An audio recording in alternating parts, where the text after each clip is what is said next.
কোষ্ঠকাঠিন্যে ভুগছেন, একটা ঘরোয়া টোটকা বলছি, রান্নাঘরের মশলা দিয়ে তৈরি এবং এটা পরীক্ষিত। কোনো সাইড এফেক্ট আছে আমার জানা নেই, আপনি পরীক্ষা করে দেখুন।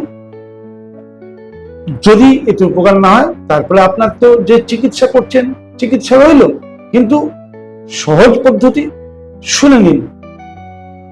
20 গ্রাম দারচিনি, 100 গ্রাম আপনার মৌরি এবং 10টা ছোট এলাচ, সবগুলো একসঙ্গে মিলিয়ে মিক্সিতে পিষে গুঁড়ো করে আর কি একটা ডাব্বায় ভরে রাখুন।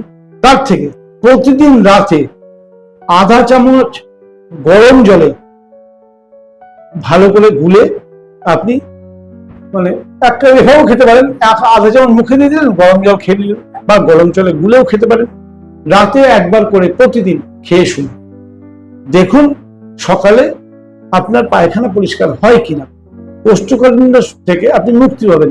এতে ইনগ্রেডিয়েন্টস কি আছে? দারচিনি, মৌরি আর আপনার ছোট এলাচ, ক্ষতিকারক তো কিছু নেই, তিনটের মিশ্রণ। একবার তো প্রয়োগ করে দেখুন।